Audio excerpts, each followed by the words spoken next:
I came to learn in yeshiva in Montreal on Elul Tovshin Yudches.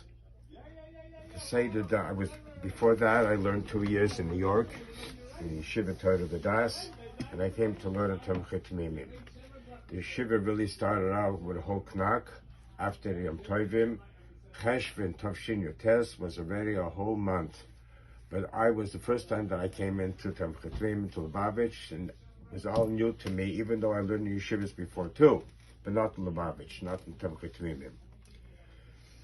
Yossi was born on Beis Kislev on a Friday.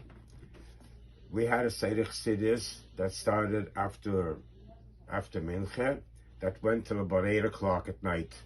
In Montreal, they ben Shlit the Kislev around 4 p.m. So we had a long Seder Chassidus. After Mincha, and I was going to go down to Beis Medrash to learn, so Greenglass, the Mashpia, came over to me and said that I should go home. Give me a Kleenex. I should go home and eat eat parents, and he wants to walk to the hospital. That day, on Friday morning, we had a Seder Nigla from 10:30 to 12, a short day. At 11 o'clock, somebody made an announcement that Mrs. Greenglass gave birth to a boy this morning, and she started hemorrhaging, and her life is in a sakana, in a danger. We all stopped learning, and we all started saying Tillim. About 11 o'clock, this was 11 o'clock in the morning, approximately. 11:30, about a half an hour later, we got another announcement. Baruch Hashem, she stopped hemorrhaging, and everything is back to normal. So that night, Rabbi Greenglass walked from his house to the hospital, which is a very long walk, and it's Montreal Kislev. Everybody knows it's very cold. He came back home. I was alone in the house. He came back home, and I asked him what's doing in the hospital. And he said, Baruch Hashem, says alles eingestellt, everything is okay. I said, no, Baruch Hashem. Shabbos, after Maariv, by Motzei Shabbos, he comes over to me again. We had a Seder Nigla. I shouldn't go to the Seder Nigla. I should go home, make Havdalah, and then come to his house. He wants to go to the hospital. Now, after Shabbos, he doesn't have to walk.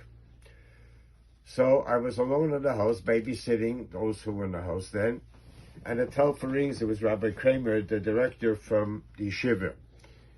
And he hears my voice. He says, Meir, what are you doing by an Avov? So I told him I'm babysitting. He went to the hospital. When he comes back, tell him that I called. He should call me immediately. Eventually, Rabbi Greenglass came home, and right away I gave him the message. I thought that he's going to tell me I can go home, and I would go home, but he didn't tell me to go home, so I stood there. He picks up the telephone, and he calls back to Rabbi Kramer. And he tells a story to Rabbi Kramer like this. He says, I just walked into the doors of the hospital. I didn't even get up to the room. And who do I meet? My wife's doctor. In those years, the doctors are 62 years ago.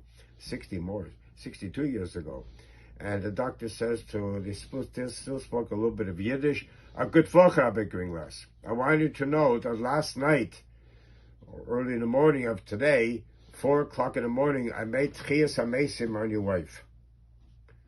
Of course, when he heard that, the word Tchias HaMesim, he got all shook up. He says, okay, let me hear. In those years, there was no Medicare, and you had to pay for a doctor, for a hospital, for everything.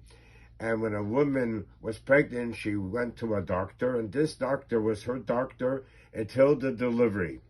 Now, when she went into delivery, when she was going to deliver the baby, they called the doctor that the time has come. He would come to the hospital, and he had to stay there till after she delivered. The problem is with women, sometimes it could take quite a while until she actually delivers.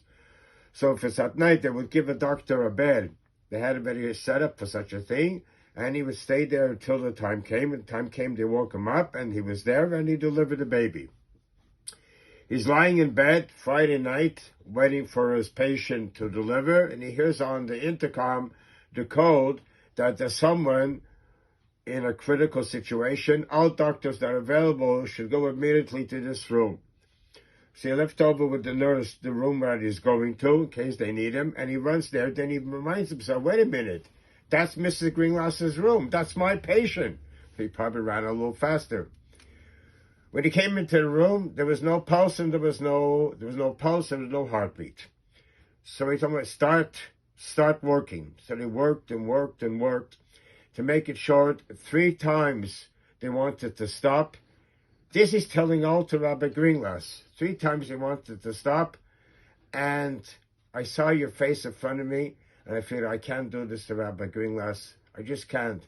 And I made him pump, till finally, they got it. And they kept on pumping, and it came back. She came back to herself.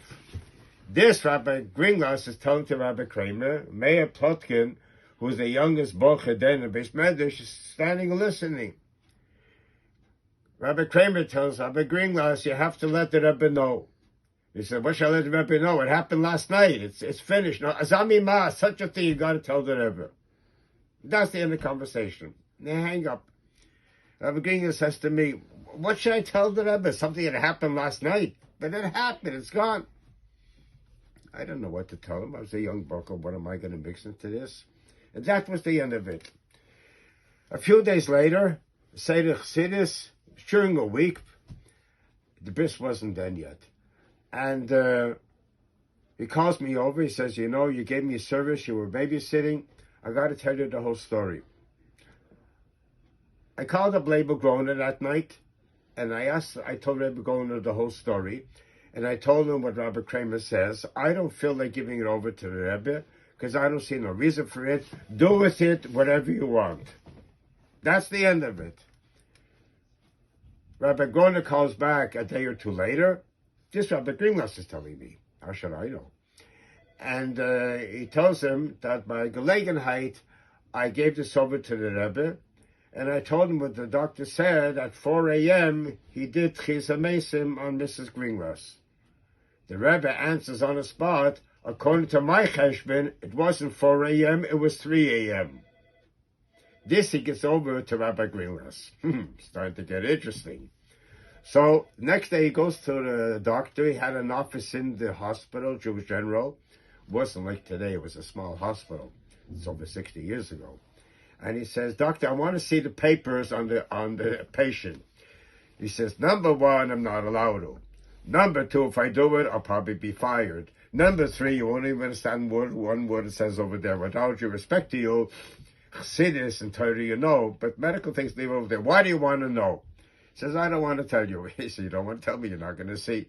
So he tells me, you know Rabbi Kramer? I said, of course I know Rabbi Kramer. He tells him the whole story. Oh, it's getting interesting. He says, okay, it's going to take time. Sit here. I'm going to look into this. He came back a while later, maybe 15, 20 minutes later, and he says, I remember 4 a.m. because I looked into my watch and I have to go back to my room. What time is it? And I saw it's 4 a.m. But I took a look at the papers. When did this call come out? When did they get the pulse? They got the pulse at 3 a.m. And then they kept on working, and they had to stay there, because a lot of times you can get a pulse, and God forbid, you lose it. So you had to make sure it's a steady pulse. And they stood there. They didn't want to leave. They wanted to show everything is okay. And Dad left, and Daddy left approximately 4 a.m. Yossi Yitzchak had a schus, and that's the reason I'm telling you a story now, that with the Rebbe should come out openly. It's not